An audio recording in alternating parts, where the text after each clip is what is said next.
All right, welcome everyone. This is episode three, discussions with Dr. R on the Sport Management Leadership Series. I'm here with Dr. Caleb Mezzy. Caleb, how's it going today? Casey, I'm doing really well. How are you? Hey, can't complain, doing really well. So, for those that want to know our connection, tell us a little bit about how we met and our upbringings. Yeah, for sure. So I'm gonna need you to recall the exact year. I'm looking. I want to say like '08, Yeah, '09. It has to be yeah, around there. Okay, so we 2008. were both undergrad students at Temple University in Philadelphia, Pennsylvania. I think I was a year ahead of you. Is that correct? Maybe a little Uh, bit. Because I was in senior SEM and you think you were a junior. So I think that's correct. But I know we went to some conferences together as like, the student body, ventured into these different areas. I don't know if we worked on projects or I think we had a few classes together, but we definitely had mutual friends within the major. I want to say Kenyatta McKinney is one of the people who connected us, or at least we went through. And Kenyatta would be proud to probably hear that. But I know it was an interest in basketball. Both I think you were, coaching, and I was, going into the world of trying to be an agent, and just knowing the same people and kind of going that route in basketball. And look at us now; we've both become academics with our doctorates. Yeah, and you're a baseball guy too. So, how that start? Did you play baseball growing up, or what was your story from like youth to like as you got older and to college? Yeah, so I've always been a baseball guy, ever since I was little. I'm trying to kind of pawn that off onto my 5-year-old son now. But I loved baseball growing up, and then, going to Temple and just being in Philadelphia, I kind of ventured into basketball. You could see, like, if I move my head there, that there's a lot of Kobe stuff there. So, like, Kobe was really my love of basketball. And then, as the sport of basketball changed, I kind of like ducked out a few times. I always think of like the Sean Kemp era was like the last time Yeah, I yeah, really loved basketball, and then I just kind of like Kobe and like that Iverson, like those kind of guys. But yeah, baseball has been the constant in my life, and as we get older, which is the only way we can go, I realize how constant it's been and how much of a love it's been. A lot of students, people in general, just talk about passions, and like I never wanted to say baseball is my passion because baseball is a sport, but then you start to break it down, and you start to realize the mhm, things in the sport, what makes it a sport that you like, meaning like the competition, the art of mhm, failure, you know, being, in a batter's box or being on the pitcher's mound and you're mano a mano, one mhm. versus one. Those kind of things have made it what I love and what the passion, I've kind of grown into in just my competitiveness, my spirit of who I am as a human, but also, as someone who likes and, appreciates the art of sport and the business. And what I do appreciate about you is even though you're a baseball guy, you always tend to circle back with that those basketball, I guess, analogies or whatever. I got something for you. I want to show you real quick because I know this is big with what you do. If Yep. you could see that, yep. So, So R.I.P. yeah, I created a course when Kobe passed away in 2020. I created a course around Kobe Bryant and was able to use that book. I have that book right there. You could see it. The author of that book, obviously Kobe was instrumental in that book, but a lot of that, book has been detailed with photographs. I'm sure you read it yourself. Mhm. It's a beautiful book. I mean, it looks Yeah. on the surface like a coffee table book, but it's way more. Oh But yeah. the photographer Andy Bernstein has become a close friend of mine. He actually signed that copy, which is why they sit there like that. Those two copies are signed by the authors. Andy is an NBA Hall of Fame photographer. If you talk to Adam Silver, he will say he's the photographer for the NBA, which is Mhm. amazing because he's really, carved out his own career path with, LA and like the Lakers. He was actually with the Mhm. Dodgers at one point too. But yeah, to me, Kobe just has this mentality that I've always appreciated and loved. And I think that, in many ways, people have viewed it as a negative. And now, since he passed, people are like, oh, let's ride this, Mamba mentality train. But like when he was a Mhm. player, he was like, he's a, whatever curse word, whatever curse word. He's this kind of player. He's this kind of Yep. teammate. And what I've always realized is like, you're not always going to have everybody, singing your praises. You're going to Mhm. isolate a lot of people, and sometimes you have to be alone because, as they say, leadership is lonely. Mhm. And I think that, when you get to the top, like someone like Kobe Bryant, when you get to the top in any of your, chosen fields and industries, you're going to see that kind of loneliness. But you have to know at the end of the day that you gave your all and that you're getting better each and every day. I think that, I could go down this huge tangent here. I think that we live in this world where a lot of it is for show and a lot of people don't Mhm. do things. And in many ways, for me as a professor, for me as a father, for me as somebody who has, you know, my entire life felt like I've been grinding towards what I've wanted, it's exhausting. And Mhm. there's sometimes where you have to kind of just understand that you're better, you're 1%, might look different as you age or as you go through different, trials and tribulations in your life. Yeah, that's great. Thanks for sharing those little leadership gems in there. Mhm. And then speaking of, authenticity, we've seen like this emergence of the socials, right? Social media, all things considered, with what's going on in society and how things are reflected. And, sometimes things aren't always what they appear from the socials compared to like real life. So, and I know you have a lot of background in social media. So tell me a little bit more about that, and, what's that look like? Yeah. So, I mean, are you talking about like just like society that we live in today, or are we like looking Yeah. more? Yeah. And like, I know you have more of a deep dive on like understanding social media as a whole, right? So, um, what, when you get into the nitty gritty of social media, what, I guess, what advice can you give to people who are in that world, either professionally or, even for their own personal branding, maybe as student athletes, things like this. Yeah, so this is a huge can of worms. I'm gonna go a little bit of, avenues and paths Okay. as I see it. You tell me if I'm getting off path by any means. I'm not gonna get offended. But so Mhm. like when I first got into social, there was no jobs. Like there were no coordinator roles, manager roles, director roles. Mhm. And a lot of it was kind of like what AI is going through now, right? Where it's Mhm. like, it's important. Half of us are scared, actually way more than half are scared, right? We have a lot of question marks and we're kind of like speculating, is this going to take our jobs? Is it going to make it harder? Is it going to make it Mhm. easier? How do we use these things? And we know that the technology is here to stay. And I Mhm. say that part because technology is a very big part of social media because platforms come and go. We've seen that with like the Vines, the Periscopes, Mhm. whatever. I can, Mhm. keep listing.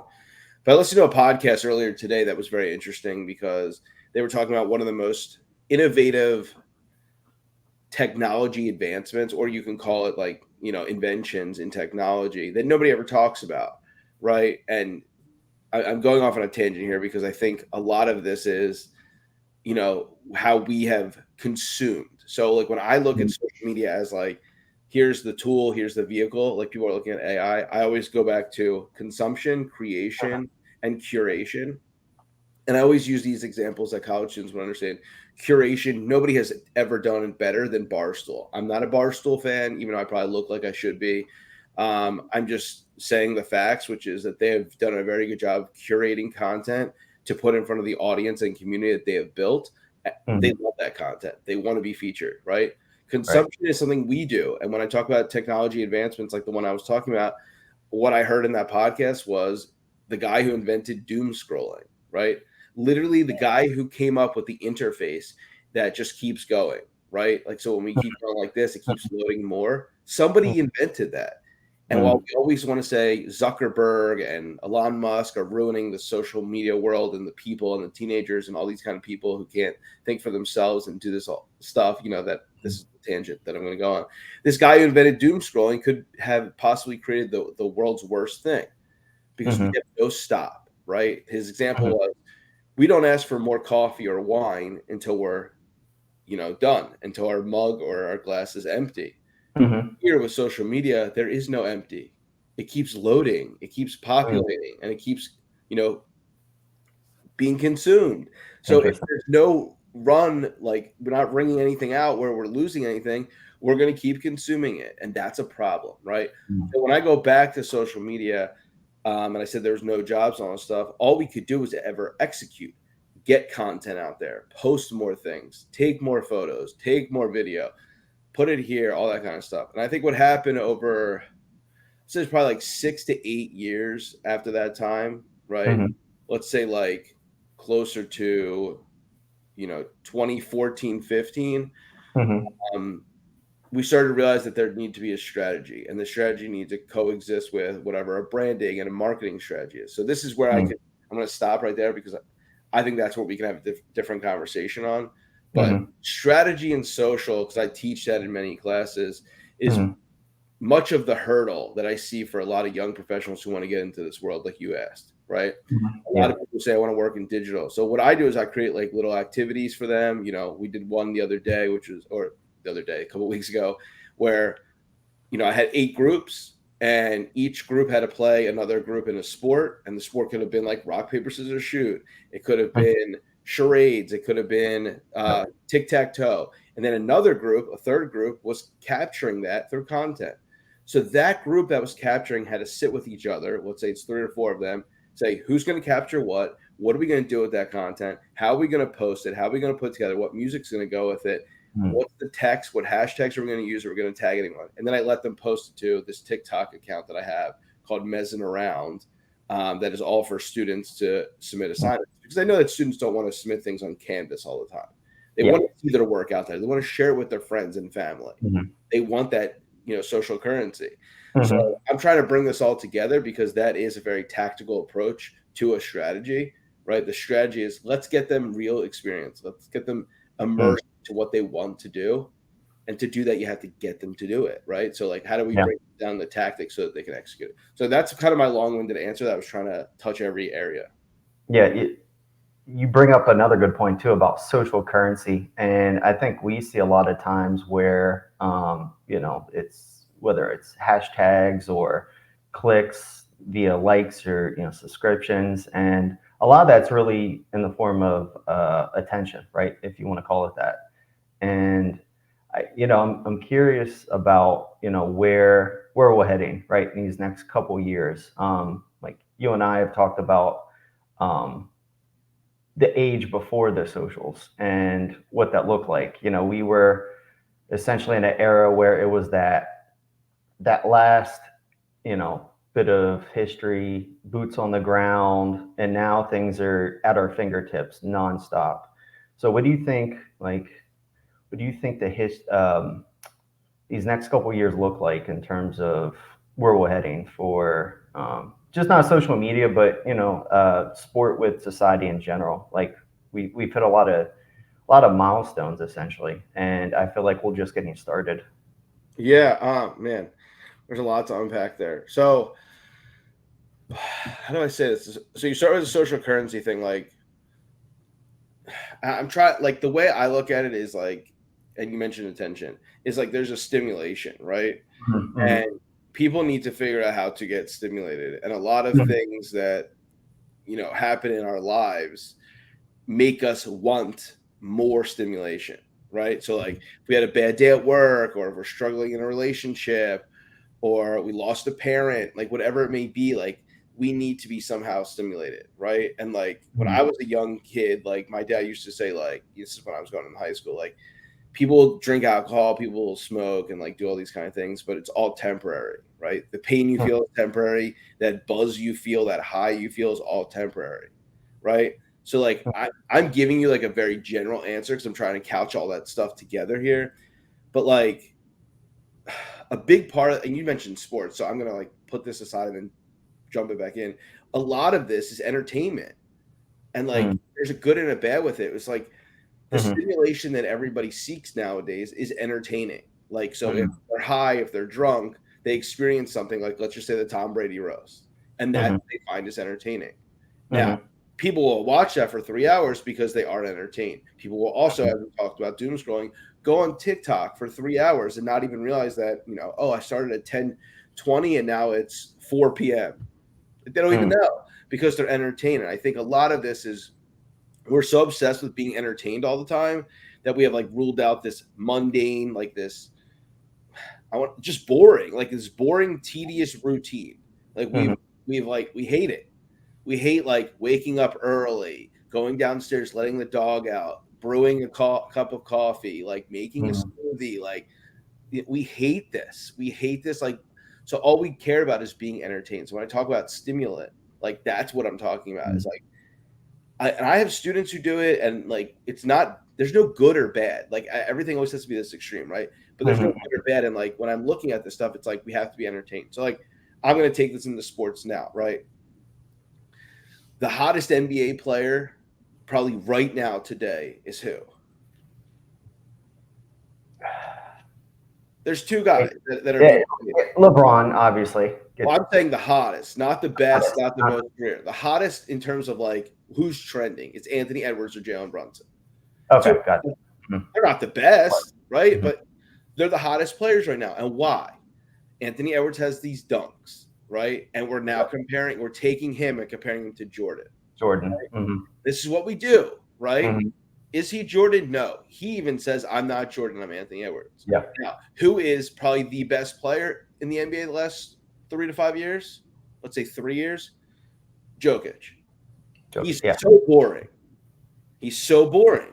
We don't like that, right? Agreed. Right. So you have Anthony Edwards who's entertaining. You have Jalen Brunson who's doing something that's like, very surprising, kind of out of nowhere. Mhm. He's in Mhm. the Knicks, so he's on the biggest stage. He's got celebrities there. They're Mhm. definitely taking people's numbers and crushing, right? So these Mhm. are two guys that are entertaining right now. So automatically, because we're entertained, we jump to the thing that they're the best. They're the next thing. They're the next. While we like just dismiss the boring Jokic. Like, Mhm. I'm just talking about basketball. You can do this with all sports. Like you can just go through and say all this stuff.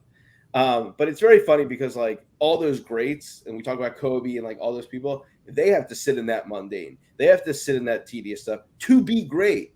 Like Mhm. wake up every day and it's like go to the gym and sweat your ass off and like Yeah. take a shower and then do it again and like you come back and like how do you think they become great? They sit in the mundane. They sit in the Mhm. boring and the tedious work. However, we're just like skip, swipe, like scroll, like that's all we want to do. Mhm. Mhm. We just want to see the entertainment. So like I don't know if that fully answers your question, but I will tie it to something that's relevant today, which is the WNBA is starting. Caitlin Clark has been one of the most entertaining, and I'm saying entertaining in a positive light.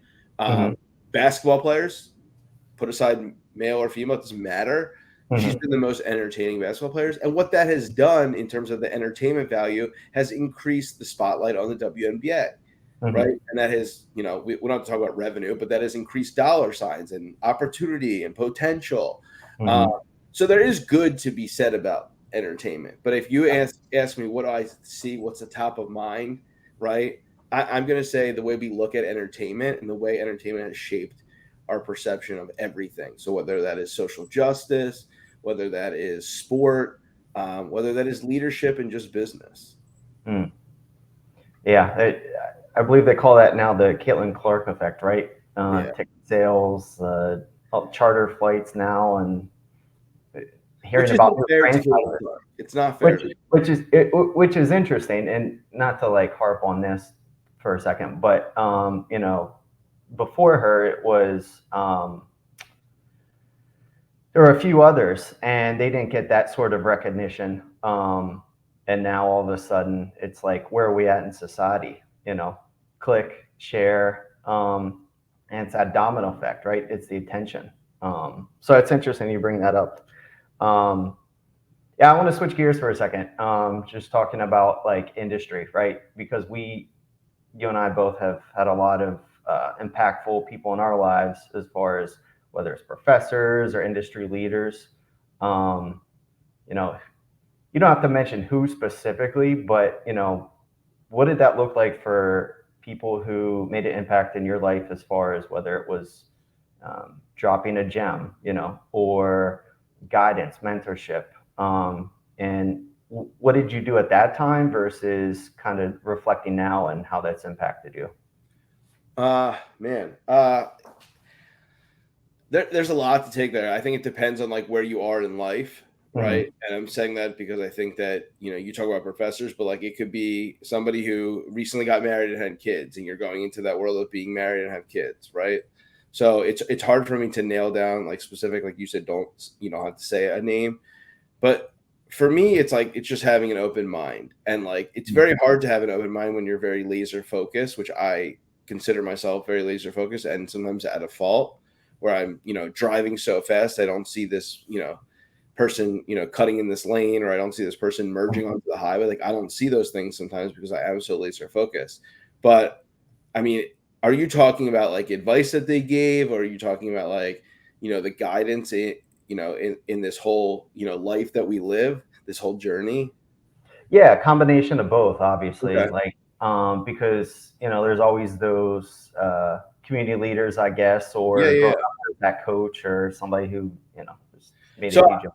I think there's two things for me, and they kind of go hand to hand, which is one is curiosity. So like I'm Mhm. always curious, and I feel like me as a social person, right? Like because you've seen me like in a classroom, but then also like out of a classroom. Like I'm always curious, like what makes that person tick, like what makes Yep. that person motivated to do something, what makes that person, you know, uh, get pissed off or be really relaxed, or like Mhm. what gets them out of their skin. Like it's easy to like pick fights with people, I'm not saying it like that, but like understanding the person, like how they are wired, is very fun to me. And it was always fun to me when I played sports too. Like you have these Mhm. different personalities and they have to come together to win. So that was like one thing. The other thing is lifelong learning. Mhm. Like we've all heard this expression, like God gave you two ears and one mouth for a reason, whatever, right? Mhm. Like those Mhm. are one of those cliche things to say. But Yep. like I have this laser focus to always be on. And when I'm always on, and this is something that I'm trying to deal with right now when I have kids, it's hard for me not to like I can't ignore things. I hear everything. Like so even if at the very moment that someone gave me advice or said something or gave me feedback and I didn't want to hear it, I heard it. And it Mm. may not have sunk in or been absorbed for me at that moment. Like, let's say I got like a 67 on a test, and they're like, "Oh, well, Mhm. you should study differently." That's the last thing anybody wants to hear. They know that. So, like, I may have ignored that, but then the next time I took a test, I listened to that person who said, "When you study, do this," and then it comes Mhm. into my head. So, what I'm trying to say is, that be a sponge thing, absorb all this stuff. You don't have to implement it right away. The other thing, and this comes back to people in general, is like have some kind of value system. I Mm. have realized, and this is if you would have asked me this when we first met in college, I would not have given you this answer. I have Yeah. realized over the course of my life that I've tried to chase, people because I either liked, who they were, or I Mm. liked the job that they had, or the life that they had, and I've always chased these people to like be like, oh, I want to be that person. And I see a lot Mhm. of students do this. A lot of students will be like, I want to work for the Flyers, and I'm like, well, what if everybody at the Flyers is a jerk? And they're like, I never thought of that. Like that was never an option. So for Yeah. me, like I did the same thing. I was very much like, I'm gonna go after this person because they seem like a really cool person. They have a great life. They drive a nice car, like all these kind of things. But Mhm. I didn't realize that like working that job like did not work with my value system. When you met me, I wanted to be a sports agent.